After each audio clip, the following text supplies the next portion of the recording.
Matt Kalil is suing his ex-wife because she told the world that his you-know-what was too big.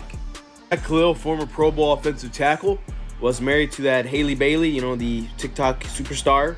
A courtroom bombshell just dropped. Haley Baylee is being slapped with a lawsuit by her NFL ex-husband, Matt Kalil, that could vaporize everything she's built overnight, all because of a viral comment about his anatomy she made on a Twitch stream. Why does this matter? Because Baylee isn't just another influencer. She's a Sports Illustrated swimsuit model and Miss Minnesota USA 2014, racking up 8-digit views while brands scramble to ride her wave. If her empire crumbles over 2 words, Coke cans, it sends shockwaves through the entire creator economy and sets a dangerous precedent for what influencers can say about their past relationships. But the suit is only the tip of a jagged iceberg. Whisper campaigns about NFL players' privacy, broken marriages, mysterious DMs between her current fans and Matt Kalil's new wife, Kalani Asmus. Each thread pulls us deeper into a pattern of celebrity feuds gone sideways. You can talk about this? Yeah. You sure? Okay, I don't want to overstep. No. 2 Coke cans stacked on top of each other. Maybe even a third. It's like a funny joke to us now. It's like, you just have to laugh at it. So buckle up. Before we're done, you'll discover the single moment during Marlon Garcia's Twitch livestream that could decide whether Hayley walks away richer than ever or pays $75,000 in damages and disappears from the internet in disgrace. It all started in November 2025, when Haley Baylee appeared on Twitch streamer Marlon Garcia's marathon livestream for what seemed like a routine influencer interview. On paper, the appearance looked harmless, just another creator cross-promoting on a growing platform, until fans noticed that, during a casual conversation about her 2022 divorce, she made a comment that would haunt both her and her ex-husband Matt Kalil for months to come. Behind the ring lights, though, that single moment triggered a forensic examination of celebrity privacy rights, and what legal experts uncovered was worse than a simple overshare. Potential grounds for invasion of privacy, unjust enrichment claims, and a private matter suddenly routing sponsorship money through public scandal. The former Minnesota Vikings and Carolina Panthers offensive tackle, who was the 4th overall pick in the 2012 NFL Draft, had 2 choices: bury the humiliation or blow it up in court. He chose the latter, and that's when the screenshots of the viral clip surfaced everywhere. At 7:42 p.m. on a random Tuesday following the live stream, clips of Haley's comments about Matt Kalil exploded across Twitter, TikTok, and Reddit. Like, he really wanted kids, like really young, and I wasn't ready. And we had like a couple other issues, and we were just like, we should just be friends. And we were like, okay, we shared a lawyer. Like, I was on his phone plan until like a couple years ago. Like, we're just like very chill people. The viral moment showed Baylee describing her ex-husband's anatomy as 2 Coke cans stacked on top of each other, maybe even a third, calling it the biggest factor in their 2022 divorce. The posts exploded across social media and NFL fan forums within minutes, forcing Matt Kalil, who had quietly retired from professional football, back into the spotlight he'd avoided since leaving the Carolina Panthers. Meanwhile, Haley went radio silent about the controversy, keeping her content focused on fashion and lifestyle, while followers demanded answers about whether the comments were serious or just provocative humor. But the most damning proof wasn't in those viral clips at all. It was hiding in the ongoing harassment that Matt's current wife, Kalani Asmus, began receiving from Baylee's fans. Those messages would turn a celebrity gossip moment into something far darker. Deep in the comment sections and DMs, Haley's fanbase had weaponized her Twitch comments into a harassment campaign targeting Matt Kalil and his wife Kalani Asmus. Screenshots showed fans sending disturbing messages referencing Baylee's Coke cans description, with some crossing into explicit territory that made the couple's private life a public spectacle. More shocking was how quickly the harassment spread beyond social media. Kalani reported receiving packages and letters at their home address, suggesting doxing had occurred. At the bottom of Matt's growing legal folder, attorney notes flagged the harassment as evidence of reputational and emotional damages. So I just broke up with my boyfriend William, and my non-disclosure agreement just expired. Suggesting his legal team knew this was about more than just embarrassing comments. Within weeks, legal documents were being drafted. By January 2026, Matt Kalil had quietly retained attorney Ryan Saba to explore his options. But the harassment campaign moved faster than legal proceedings, and the first insider to crack would reveal that Hayley's team knew exactly how damaging her comments had become. On January 6, 2026, Matt Kalil's legal team filed a lawsuit in Minnesota District Court that sent shockwaves through both the NFL community and influencer world. The complaint, crafted by attorney Ryan Saba, didn't just target Haley Baylee for invasion of privacy. It also included claims of unjust enrichment, arguing that her viral comments about their intimate life had boosted her social media engagement and, consequently, her earning potential. The filing detailed how Baylee had leveraged their private relationship for public content without consent,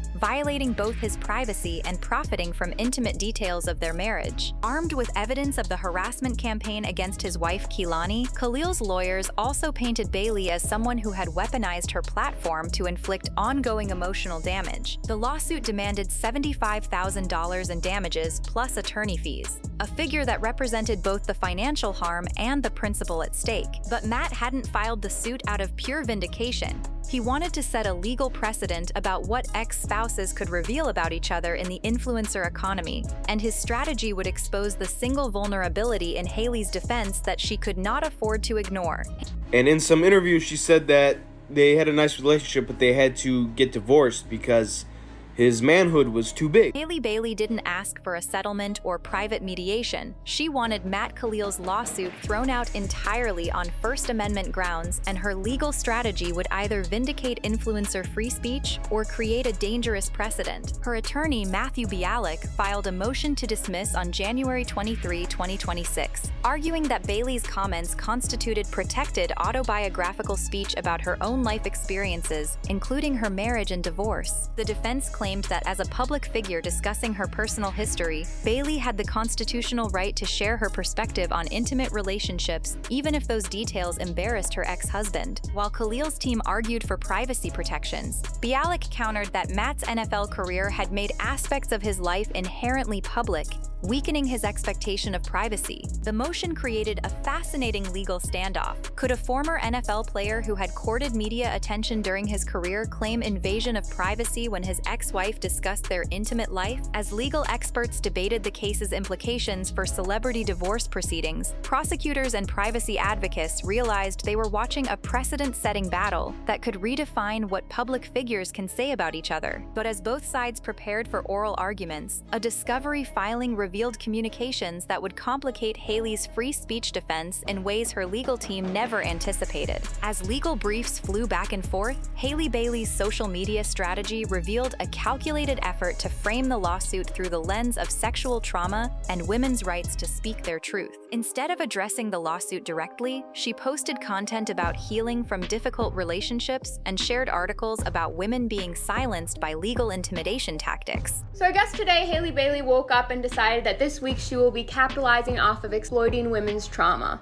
by taking her I'm Dating a Billionaire series and finally putting it to rest by turning it into one of those coming forward about who I dated series. Her engagement metrics spiked as supporters rallied around what they perceived as an attempt to silence a woman's authentic storytelling. Simultaneously, her legal team filed counterclaims suggesting that Kalil's lawsuit itself constituted an attempt to monetize their past relationship by seeking damages tied to her social media success. The move shifted the narrative from privacy violation to gender dynamics, exactly where Hayley's predominantly female fanbase wanted it. Matt Kalil's team found themselves defending against accusations of using legal bullying to silence his ex-wife's lived experience. Yet buried inside the motion to dismiss was a timeline that Matt's attorneys would use to argue that Hayley's Twitch appearance wasn't spontaneous storytelling, but a calculated content strategy designed to go viral at his expense. And when they presented that evidence, the free speech angle would face its biggest test. Deep in the legal discovery process, Matt Kalil's team uncovered evidence suggesting Hayley's Coke cans comment wasn't a spontaneous overshare but part of a deliberate content strategy. Screenshots of planning messages showed discussions about dropping bombshells during the Marlon Garcia livestream, with her team recognizing that controversial personal revelations drove engagement engagement better than standard influencer content. Chain of evidence documents pointed to pre-show conversations where potential talking points were mapped out, including references to her marriage and divorce as untapped content opportunities. Most damaging were analytics reports from her team showing how confession-style content consistently outperformed her fashion and lifestyle posts, suggesting a pattern of monetizing personal trauma for audience growth. By this point, legal experts were debating whether calculated revelation of private information could still claim First Amendment protection,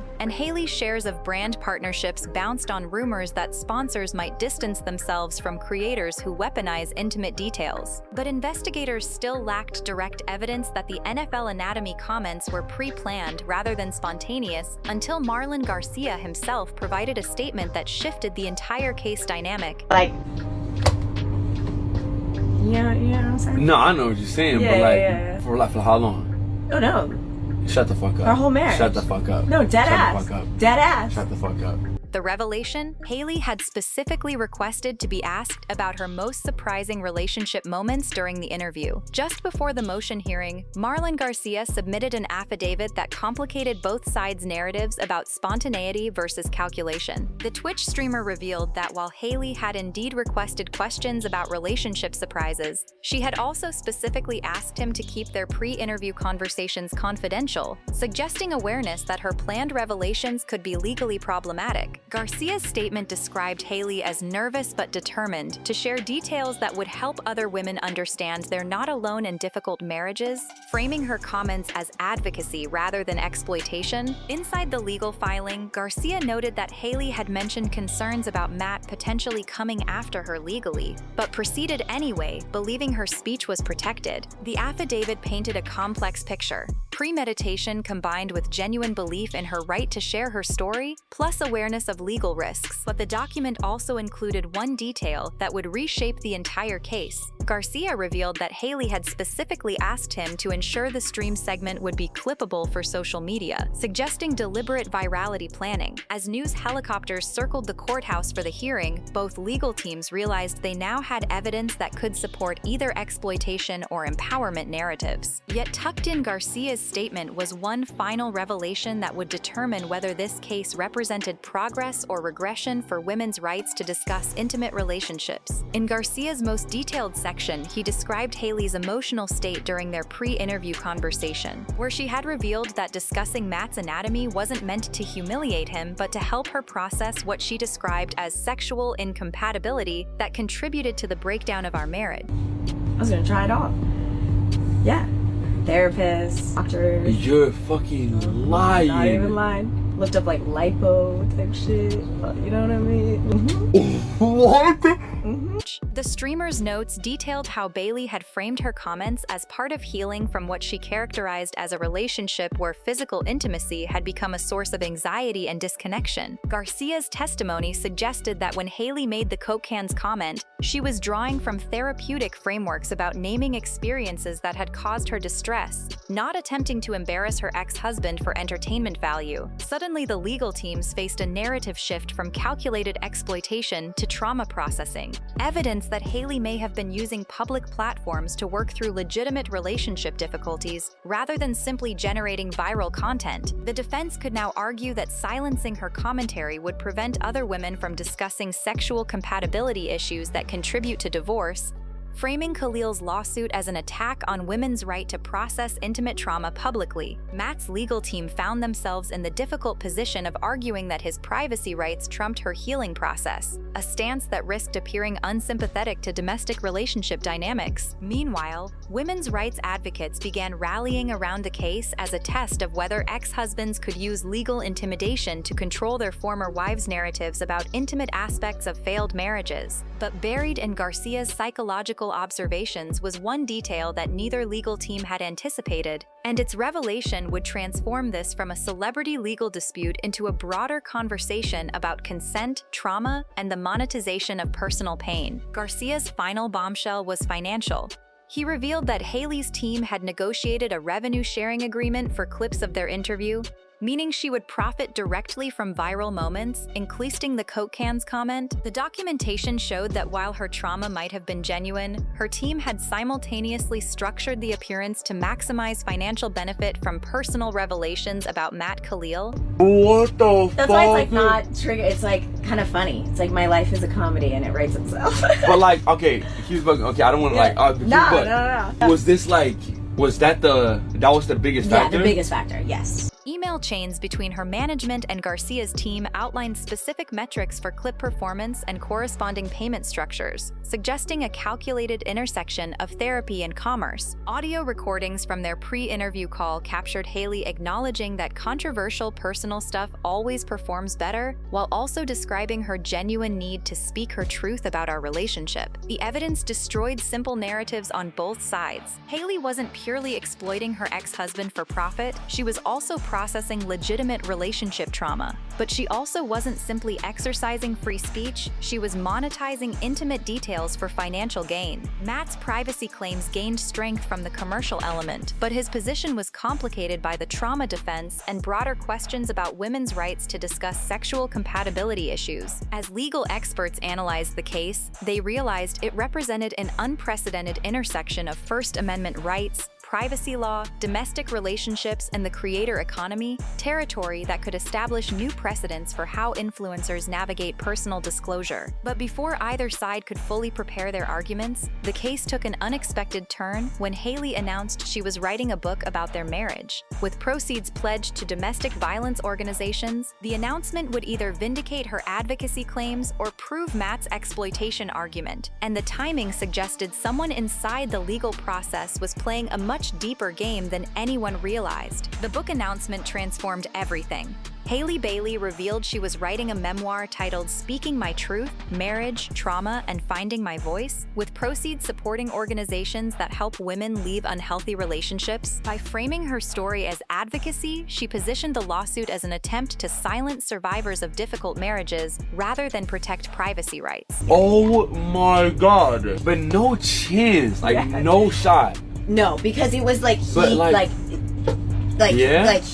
0.01% of. The timing, just days before the court hearing, suggested coordinated messaging designed to influence public opinion and potentially judicial perspective. The fallout was immediate. Women's rights groups rallied around #SpeakYourTruth campaigns, NFL commentators debated whether former players deserved privacy protections, and legal experts argued whether commercial success invalidated trauma-based speech defenses. Matt Kalil's team faced the challenge of arguing that his privacy rights superseded domestic violence advocacy, while Hayley's supporters framed any legal victory for him as a precedent that would silence women discussing intimate aspects of abusive relationships. But behind the social media spectacle, a more complex legal question emerged. Can trauma-informed speech lose First Amendment protection if it's monetized? The case now sits before Judge Patricia Williams, whose ruling will determine whether Hayley's motion to dismiss succeeds or whether Matt's invasion of privacy claims proceed to trial, setting crucial precedents for how the creator economy intersects with personal relationships. And that's where we leave it for now. The hearing is scheduled for next month, and the outcome will reshape what influencers can reveal about their past relationships. If you want the next chapter on how digital fame keeps bending the rules around privacy, trauma, and free speech,